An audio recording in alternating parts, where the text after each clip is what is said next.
Hello అండి, ఈరోజు రత్న కిచెన్స్లో వంకాయ, జీడిపప్పు, మామిడికాయ కర్రీ చేసి చూపెడుతున్నానండి. ఈ మూడు కలిపి వండుకుంటే సూపర్ కాంబినేషన్ అండి. భలే పుల్ల పుల్లగా, కారం కారంగా, మధ్య మధ్యలో జీడిపప్పు తగులుతూ చాలా బాగుంటుందండి. మీరు కూడా ట్రై చేయండి. ముందుగా స్టవ్ వెలిగించుకునండి, ఒక గిన్నె పెట్టుకుందామండి. దాంట్లో 3 స్పూన్ల ఆయిల్ వేసుకుందామండి. ఆయిల్ వేడయ్యాక మనము ముందుగా ఇదిగోండి వంకాయలు చూపిస్తున్నాను చూడండి. ముందుగా కోసి పెట్టుకున్నానండి. కలర్ మారిపోకుండా ఉండడం కోసము నీటిలో కొంచెం ఉప్పు వేసి అప్పుడు వంకాయ ముక్కలు వేయాలి. ఇప్పుడు ఆ వంకాయ ముక్కలు కాగిన నూనెలో వేసేసుకుందామండి. వేసుకుని కాసేపు ఫ్రై చేసుకుందామండి. ఇప్పుడు మూత పెట్టేసుకుందాము. మూత పెట్టుకుని ఒక 5 నిమిషాల పాటు అండి వంకాయలు కుక్ అవనిద్దాము. 5 నిమిషాల తర్వాత మూత తీసి చూసాను చూడండి. వంకాయలు ఉడికిపోయినాయి, మగ్గిపోయినాయి బాగా. అంతేనండి, ఇవి తొందరగానే ఉడికిపోతాయి. పెద్ద టైం అక్కర్లేదండి వంకాయలకి. నూనెలో వేసిన వెంటనే చక్కగా మగ్గిపోతాయి. ఇప్పుడు వీటిని వేరే గిన్నెలోకి తీసేసుకుందామండి. ఇవన్నీ కూడా వేరే గిన్నెలోకి తీసుకుని మళ్ళీ అదే నూనెలో మిగతా ప్రాసెస్ చూద్దామండి. చూడండి, ఇప్పుడు వంకాయలన్నీ కూడా నేను వేరే గిన్నెలోకి తీసి ఓ పక్కన పెట్టుకున్నాను. అవి లాస్ట్లో వేసుకుంటాను. ఇప్పుడు అదే ఆయిల్లో మనము సన్నగా తరిగి పెట్టుకున్న ఒక కప్పు ఉల్లిపాయ ముక్కలండి.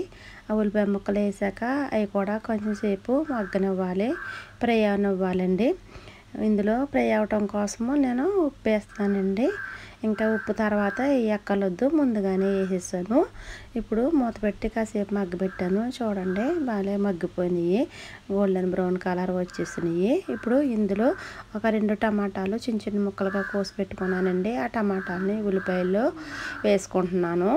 తర్వాత 4-5 పచ్చిమిర్చి వేసుకున్నానండి. 2 కరివేపాకు రబ్బలు వేసుకున్నానండి. ఇప్పుడు 2 నిమిషాల పాటు మూత పెట్టుకుందామండి. టమాటా ముక్కలు మగ్గడం కోసము 2 నిమిషాల తర్వాత తీసండి. ఒకసారి వీటన్నిటిని కూడా కలుపుకుందామండి.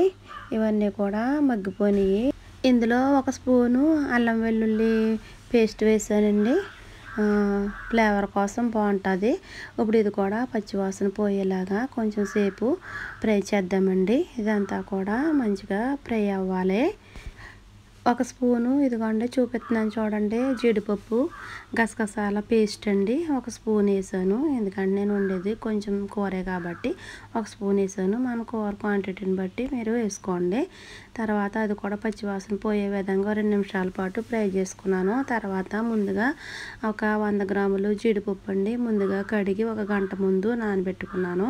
ఆ జీడిపప్పు కూడా ఇందులో వేసానండి. మొత్తం కూర అంతా ఒకసారి కలిపానండి. మూత పెట్టి మళ్ళీ 5 నిమిషాల పాటు ఉడకనిచ్చానండి. ఇప్పుడు ఇందులో ఒక 1/2 టీ స్పూను పసుపు వేసానండి. ఒక 2 స్పూన్లు మామూలు ఇంట్లో కూర కారం వేసానండి. 1 స్పూను చూపించాను చూడండి, కాశ్మీరీ చిల్లీ పౌడరు 1 స్పూన్ వేసానండి. ఇప్పుడు ఇందులో గరం మసాలా వేస్తున్నానండి, 1/2 టీ స్పూను. అది మీ ఇష్టం అండి, వేసుకుంటే వేసుకోవచ్చు, లేకపోయినా బాగానే ఉంటుంది. ఇప్పుడు ఇదంతా కూడా ఒకసారి కలిపేసుకుందామండి మొత్తము. ఇప్పుడు నేను ముందుగా కడిగి శుభ్రం చేసుకున్న మామిడికాయ ముక్కలండి, ఒక 1/2 కప్పు మామిడికాయ ముక్కలు తీసుకున్నాను. మనం వండే కూరకు సరిపడా పులుపు దాన్ని బట్టి వేసుకోవాలండి. నేనైతే కొంచెం వేసుకున్నాను. ఇప్పుడు ఇవన్నీ కలిపి మూత పెట్టుకున్నానండి.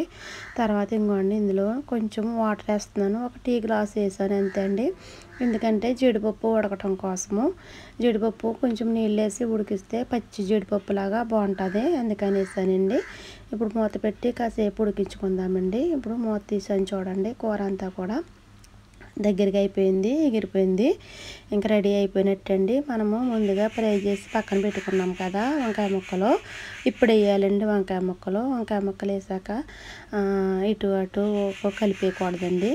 నీట్గా చక్కగా ఈ పక్కన ఆ పక్కన అలా జస్ట్ అలా కలపాలండి. లేదంటే ఆ వంకాయలన్నీ కూడా మెత్తగా అయిపోతాయి, స్మాష్ కింద అయిపోతాయి. నేను చూపిస్తున్నాను చూడండి, అలాగా జస్ట్ అలా కలుపుకోవాలి.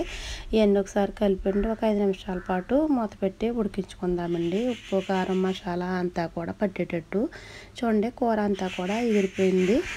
ఇప్పుడు లాస్ట్లో కొత్తిమీర చల్లుకుని సర్వ్ చేసుకోవటమేనండి. అంతేనండి, వంకాయ జీడిపప్పు మామిడికాయ కూర రెడీ అయిపోయిందండి. ఈ రెసిపీ కనుక మీకు నచ్చినట్లయితే లైక్ చేయండి, సబ్స్క్రైబ్ చేయండి. Okay friends.